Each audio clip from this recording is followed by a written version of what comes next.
Welcome back to Secret Weapons. My name is Mark Johnston, and if this is your first time here, this is a YouTube channel where we do gear demos and reviews, as well as studio tips and tricks for leveling up your writing, playing, and production from the perspective of a guitar player working out of a studio.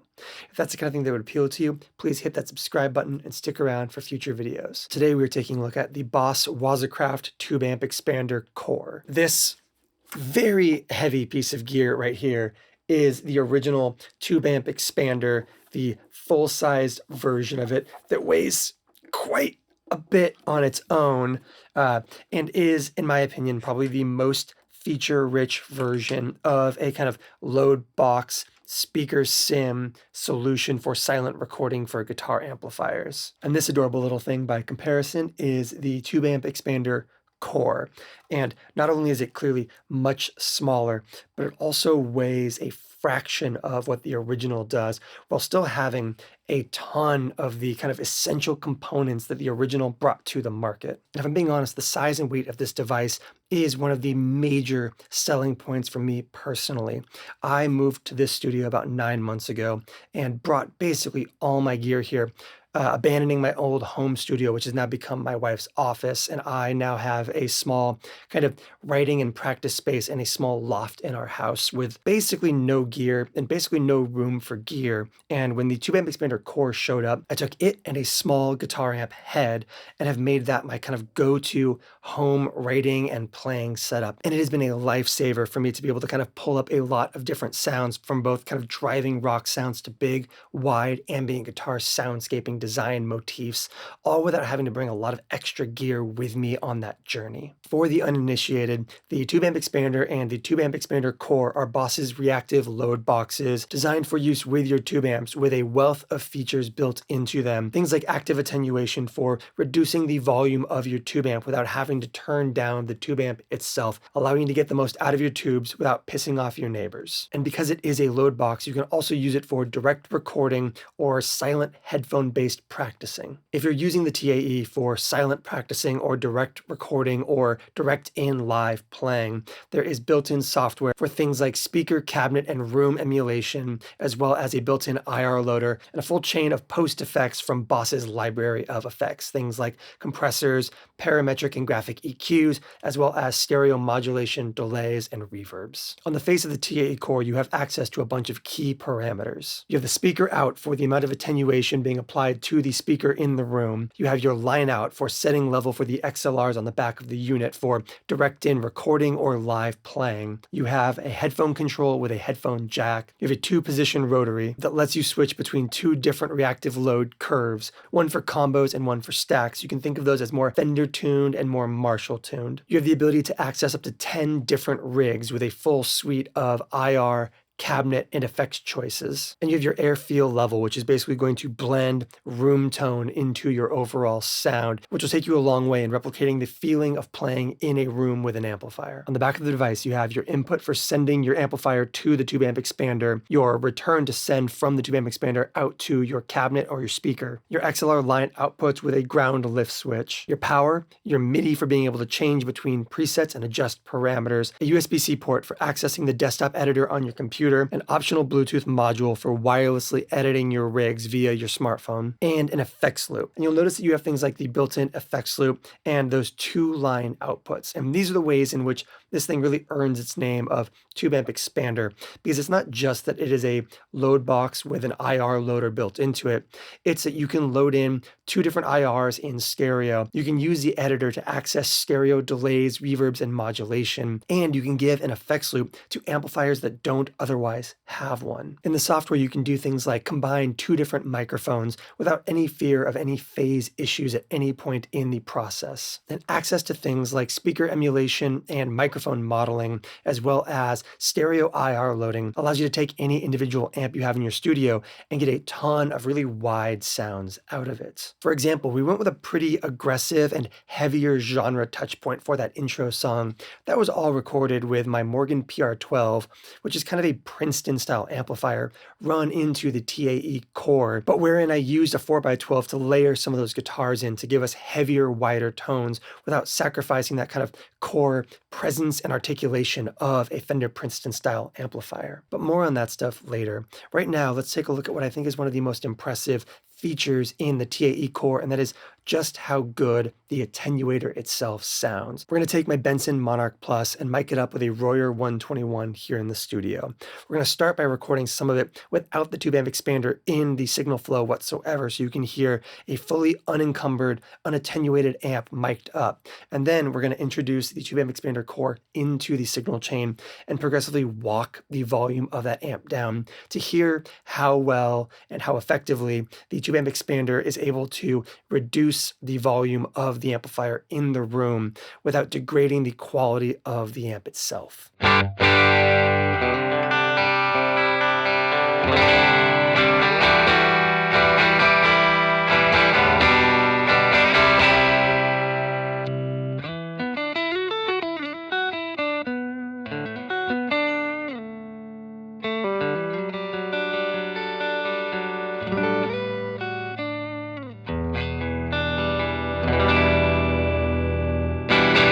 And it is worth noting that we have my phone set up as a dB meter right now, and during that we are peaking at about 120 decibels of volume here in the room sitting next to that Benson. As we pull into our tube amp expander samples, we will have a close-up on the speaker out's position alongside the room reading so that you can keep tabs on how loud it is in the room. Let's go ahead and get the tube amp expander in the workflow of the Benson. Okay, so we now have the Benson running out of its speaker output into the tube amp expander core, and then running a speaker out back to the cabinet inside the combo, and the amount of volume going to that speaker is controlled by this knob right here. It is not a step knob, it is just a straight up smoothed roll.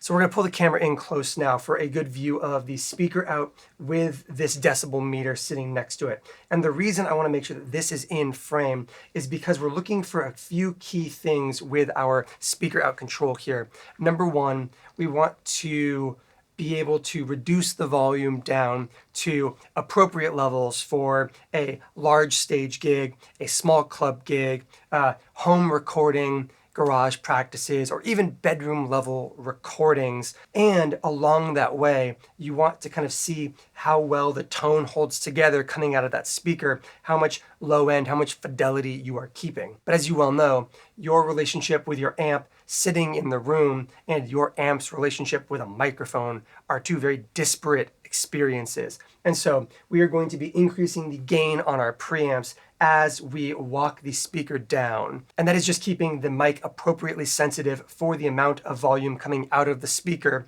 so that your ears don't get blown out at high levels, and so that you can still hear what the amp is doing at low levels. And so to give you a lot of clarity as we really start to step the in-room volume down and step that gain up, we are going to give you the decibel meter to show you how loud is it in the room, despite the fact that it should theoretically stay at about the same listening level recorded for you through YouTube.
Next up, let's take a look at an amplifier that I love, but would really benefit for the inclusion of an effects loop. This is my Morgan AC5, and it is a 5-watt top boost style amplifier, and we're going to play it with a Gibson Les Paul, which means we're going to have basically no clean headroom in an amp like this. We're going to start by running some wet effects into the front of it, and then we are going to introduce some wet effects in the built-in effects loop in the tube amp expander core to kind of showcase how you can take something like this and not only get a bigger, wider sound out of it with the cabinet modeling, but also introduce wet effects that will not be encumbered by the low headroom of a 5-watt amp like this. And one of the reasons I wanted to use the AC5 for this portion of the video is because I have found that amplifiers under 10 watts often struggle to sound good with load boxes. Most loads are designed to look for minimum 12 to 15 watt amplifiers on up to get what feels to be a healthy enough sound, a healthy enough signal coming from the amp to really feel like you're playing a real guitar amp. And 1 watters, 5 watters, 7 watters can often feel like they are underpowering the load box you're running into, making the speaker response built in sound flabby and anemic. But on the back of the core, you actually have a switch here that will jump between 100-watt amplifiers, 50-watt amplifiers, and 10-watt amplifiers. And in that 10 mode, 1-watt and 5-watt and 4-watt amps all sound perfectly at home with the TAE core, which is a feature that is sorely missing from a lot of the competition.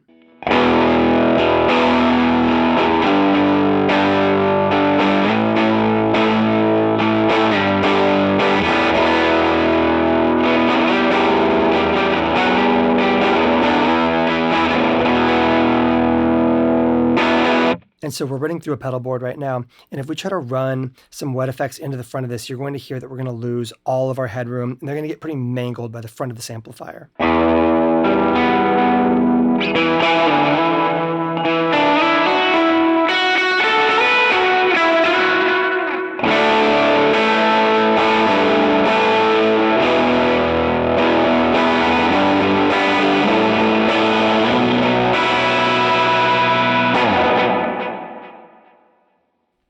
And like I said, there is no effects loop on this thing. However, the tube amp expander core has an effects loop. And so what we can do is take something like this UA Effects Galaxy, which is basically Universal Audio's version of a Roland RE201 Space Echo.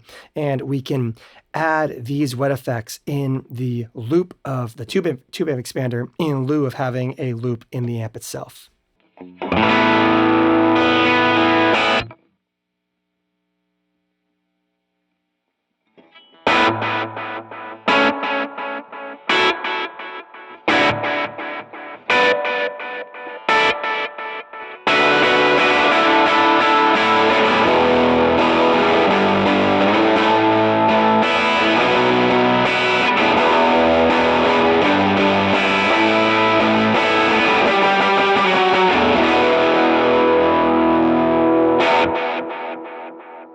While we're using that Morgan AC5, let's start digging into that TAE's desktop editor a little bit more. We're going to take a look at how to pick a speaker for your amplifier, mix and match microphones with their placements, as well as switching back and forth between speaker emulation and IR loader. Within that context, we'll also start taking a look at that real feel setting because we are recording direct in at this point, as well as some of the mix assist functionality built into the core's software. We're going to be running a USB-C cable from the tube amp expander core to my computer in order to use the software editor, but there is an option for a built-in Bluetooth module that does not come stock with the device and therefore I don't have one and we won't be covering it in this video. I really only want to talk about what comes with the device when you buy it. So here you have kind of the main page with your rigs that you can edit and create presets for that are all available on the rotary knob on the front of the device itself.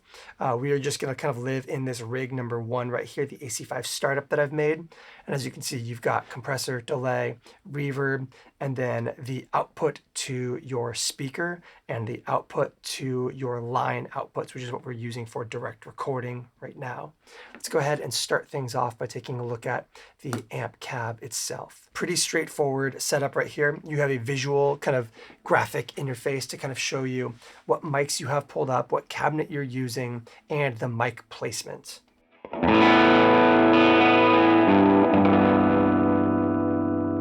You can use cab and mic combinations, or you can jump over to IRs, where you can basically pull up 2 different IRs, create a time alignment between them, phase invert them, mute one of them, and do some other weird stuff. Let's start in this cabinet version.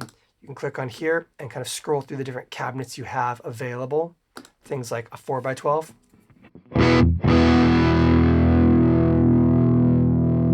Obviously, for what we're doing right now, we're just going to go back down to that 2x12 diamond, which is going to be shorthand for your Vox style amplifier. You've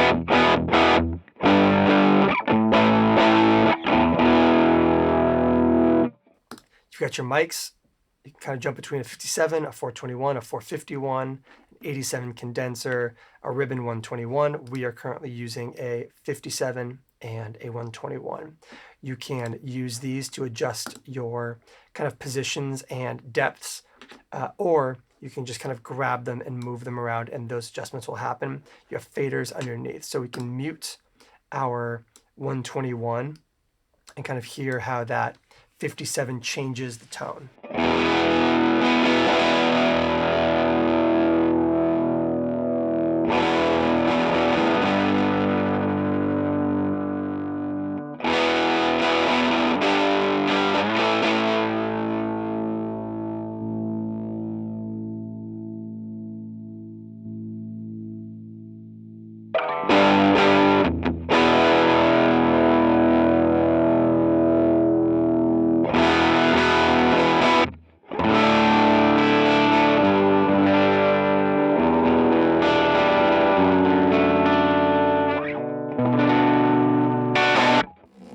As you can hear, you can't pan your 2 mics away from each other. If you want stereo image, that comes in the form of this air feel over here. So let's go ahead and take a look at that. No, as you can see, there's no way to pan those 2 microphones out from one another. So if you want stereo image, there's a couple ways to do that. Number 1 is going to be to go into your IRs and pick 2 different IRs for left and right.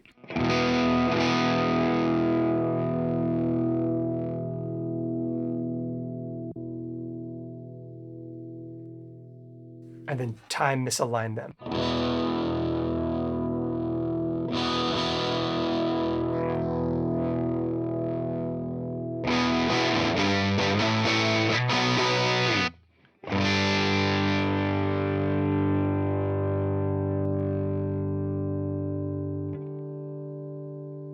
There we go. Yeah, if you want that to be centered, you're going to need to kind of like double click and confirm. Otherwise, it's going to be difficult to land there. And then if you want your own IRs, you go up to your IR loader up here. So we've pulled up a folder on my computer that has some AC30, AC15 style IRs. And let's just drop a couple into some slots. This will take a second.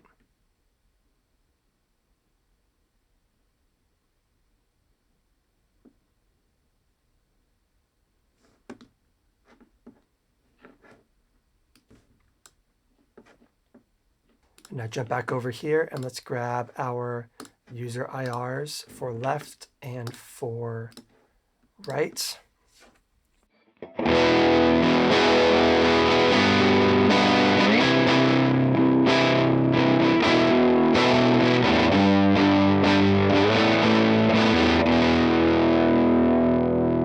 And of course, you can invert phase. You can create stereo widening.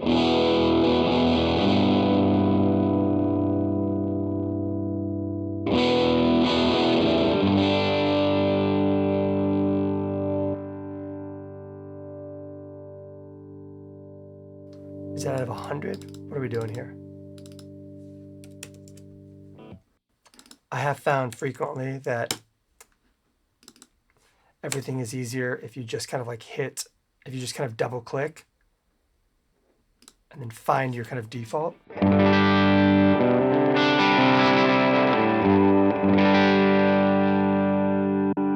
Let's jump back over to this setup, pull our mics to kind of some like spots that we like.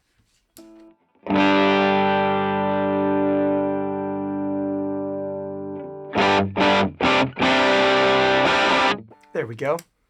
And then you can kind of take everything right here a step further by kind of playing with this mix assist and the air feel. So air feel is going to be pretty simple. You've got two different rooms, Studio 2, Studio 1. Studio 1 is going to be dampened and have a little bit more clarity.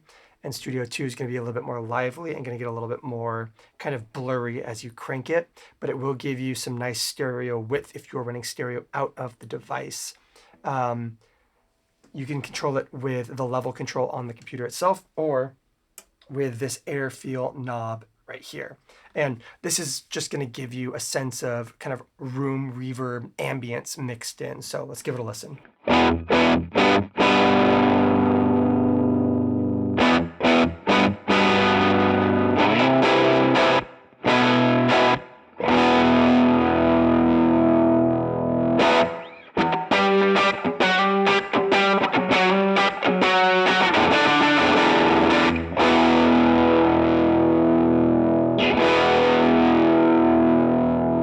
And Studio 1, which is going to be a little bit more subtle and a little bit more kind of understated, which is nice.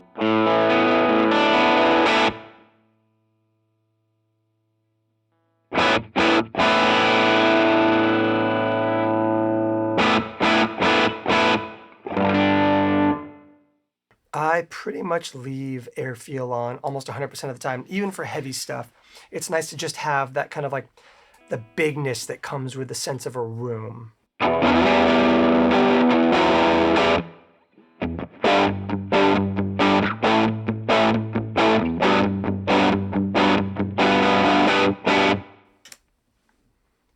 then up here you have your mix assist, which is going to be 3 different EQ curves applied to your guitar, cabinet, and mic kind of setup. They're basically going to attempt to pre-mix your guitar. It tends to take some big swings, so it can be useful for some live contexts, but isn't something I would use a ton in the studio personally. But let's give it a listen. Mix number 1 is going to kind of narrow out the highs and lows a bit so that your guitar is kind of designed to sit more into a mix.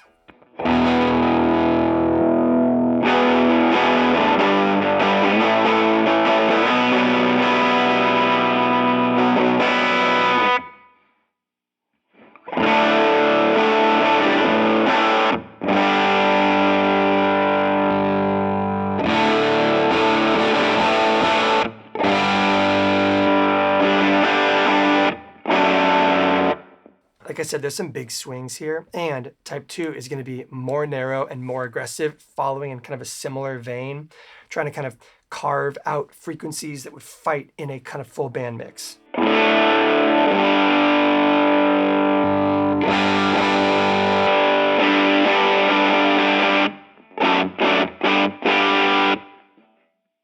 And then the third one is going to be a little bit more kind of lead guitar focused. So you're going to hear more treble, more presence.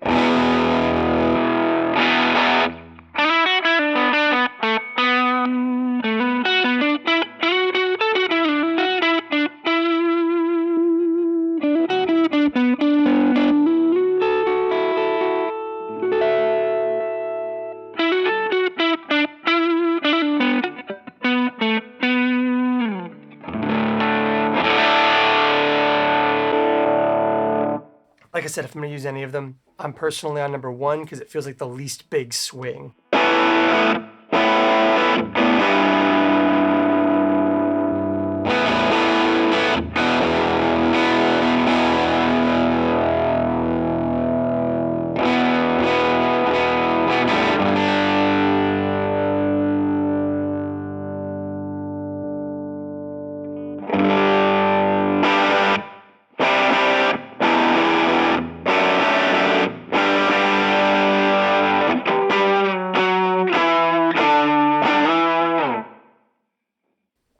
And finally, you have this transient control here, and it's a very subtle effect. It can basically kind of try to grab your pick attack.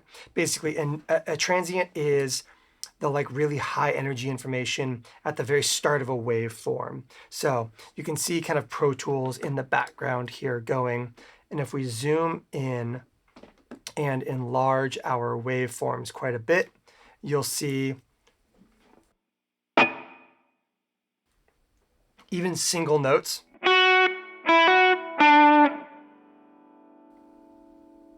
You kind of see that like really, really strong initial bit of energy right there at the front of the waveform. That's your transient. And so if you are trying to accentuate that stuff, you can add transient information.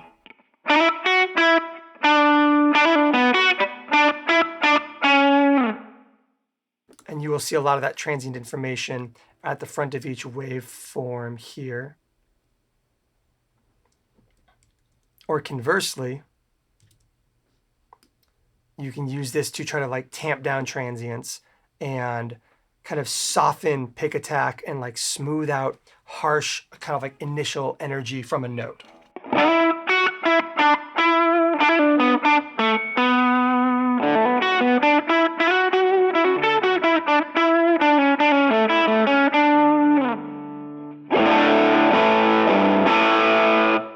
So it's different than a compressor. You are not kind of compressing that intro. You're just kind of like, it is smoothing out the initial attack in a really fast way. So you can hear if we crank up the transient control.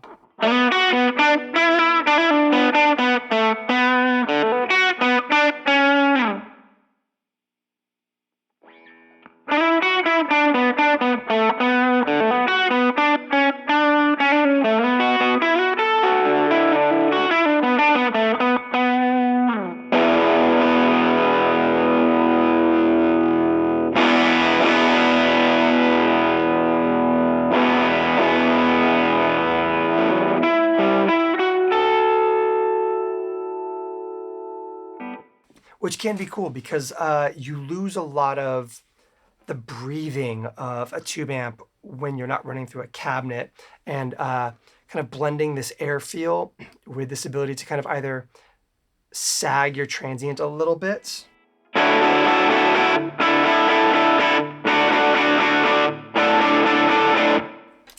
or accentuate it a bit.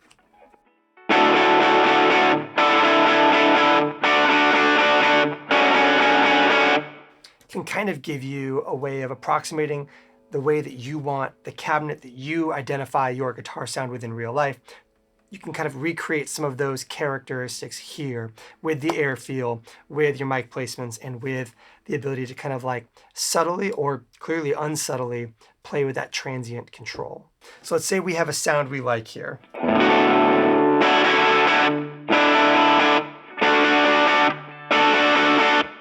Let's take that air field down a little bit because we're going to play with reverb in a bit. But we have our sound. We've got our microphone choices. We've got a sense of the room it's in. We've got our mix assist on, and we've got our transients.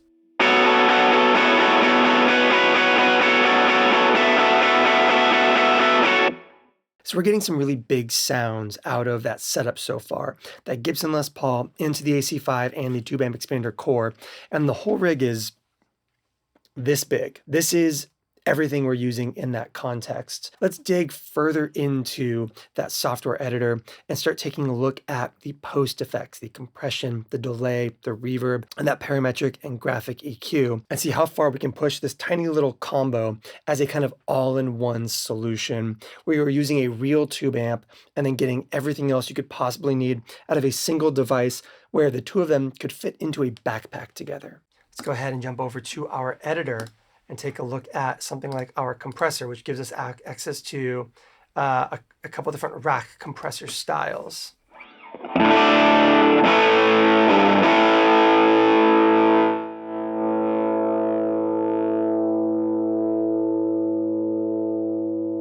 Let's go to a really subtle 2-to-1.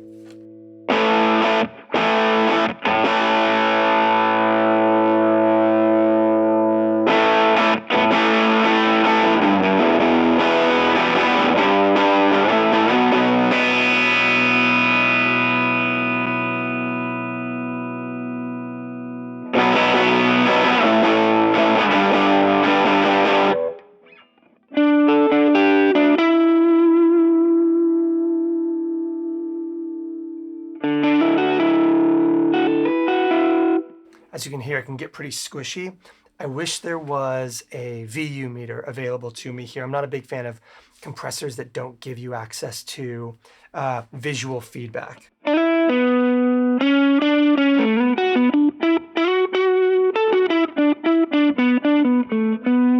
As you can hear, you can really pull out some very kind of classic squishy compressor sounds from this.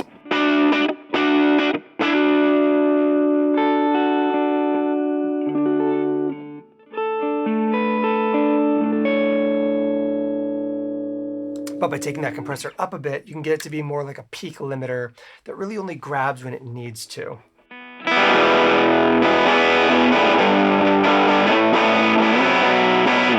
And a compressor set subtly can also be something that provides a lot of energy, which is nice.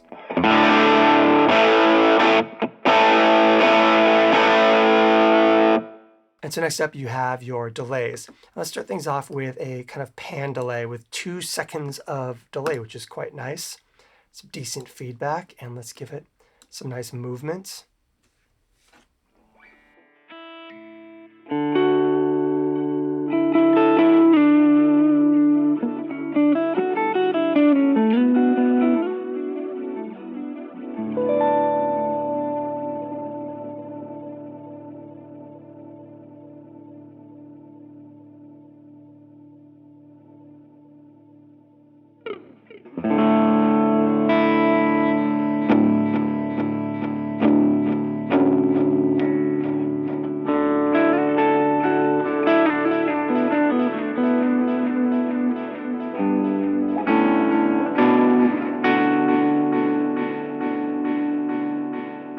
We've got an analog delay.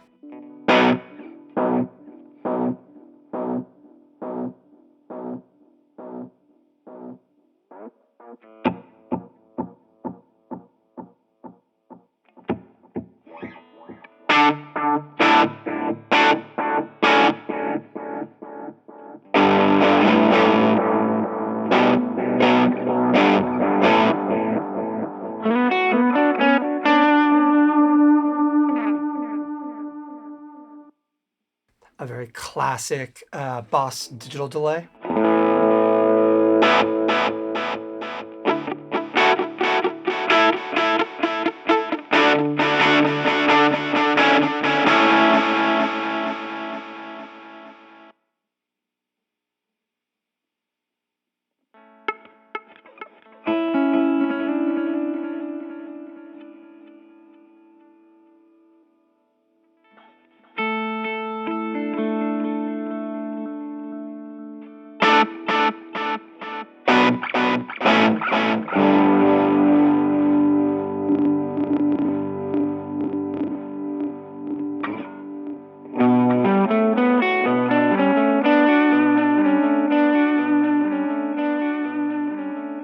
As well as a panning delay, stereo delay.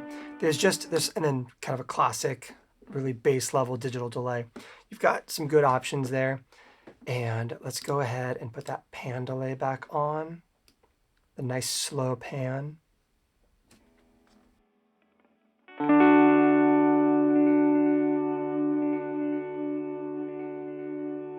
And add ourselves a nice proper big delay, or big reverb.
And of course, you can recreate any combination of all this stuff and save it to all 10 of the rigs that are available on the face.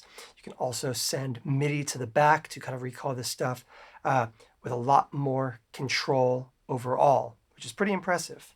So now that we've taken a look at the Tube Amp Expander Core's feature set, let's go ahead and run through the differences between it and its flagship counterpart, the Tube Amp Expander. There's a couple key things that you should be aware of if you are looking to pick one of these up and you're considering this or its full-size counterpart. The first one is that the Tube Amp Expander Core has that rotary tube position that goes between combo and stack for the kind of shape of the reactive load, whereas the Tube Amp Expander, the full-size one, has two different rotaries that allow you to mix and match resonances and presences to kind of create the closest match to whatever amplifier you are using. You're going to be approximating more in this one. Number two is that there are just straight up more controls on the face of the full-size counterpart. The ability to turn on and off different parts of the effects chain built into the software from the face versus needing to do it via MIDI or via saving multiple different rigs in the core. If you're using a multi-channel amplifier and need to switch channels,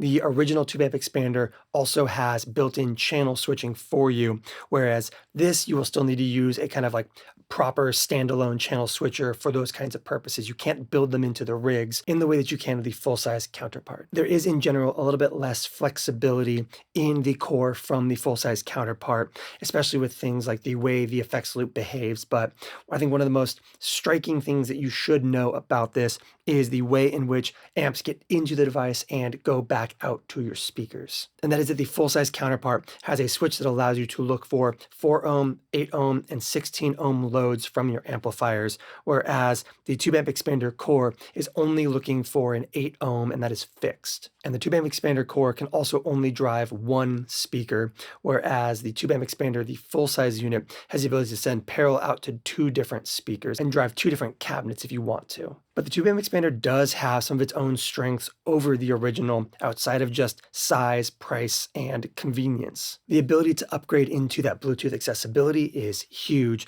The fact that it's USB-C and not an older USB standard is a nice quality of life improvement. And access to things like that real feel control, especially on the face, is incredibly nice to have for quickly dialing in the exact right amount of ambience that, in my opinion, feels really great. So that's the Tube Amp Expander Core. Thank you for kind of taking a run through it with me here in the studio. And now it is going back to my home because that is the place that I have found that it is just so incredibly high value. Thank you for watching. I'll see you in the next one.